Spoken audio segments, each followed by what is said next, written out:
ఈ మలయాళం సినిమా అక్కడ థియేటర్స్లో రిలీజ్ అయ్యి సూపర్ హిట్ అయింది. ఇప్పుడు జియో హాట్‌స్టార్‌లో తెలుగులో కూడా అవైలబుల్‌గా ఉంది. ఈ సినిమా ఎలా ఉందో ఒక్క ముక్కలో చెప్పాలంటే కొంచెం స్లోగా నడిచిన ఒక డీసెంట్ సూపర్ న్యాచురల్ థ్రిల్లర్.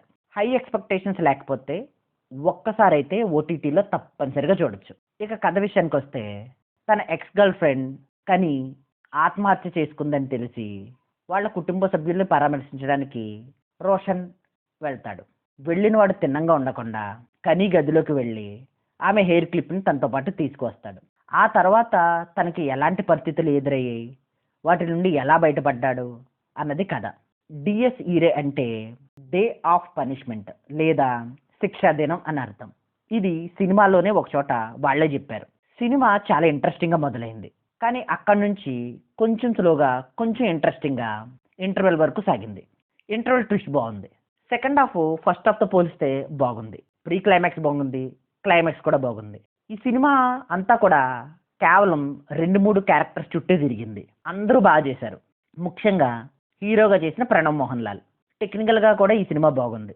ముఖ్యంగా cinematography, BGM, long shots, closeup shots first నుంచి లాస్ట్ వరకు కూడా చాలా బాగా చూపించారు. ఫస్ట్ హాఫ్ కొంచెం స్లో అయినా కూడా ఆ జంప్ స్కేరీ సౌండ్ ఎఫెక్ట్స్ వల్లే చూడగలిగాం. ఇక సెకండ్ హాఫ్ ఆ ప్రీ క్లైమాక్స్ కానీ క్లైమాక్స్ కానీ బీజిఎం వల్లే హైలైట్ అయ్యాయి. అయితే సినిమాలో కొన్ని లోపాలు ఉన్నాయి. అసలు కని ఎందుకు ఆత్మహత్య చేసుకుంది అన్నది ఫస్ట్ నుంచి లాస్ట్ వరకు కూడా చూపించరు.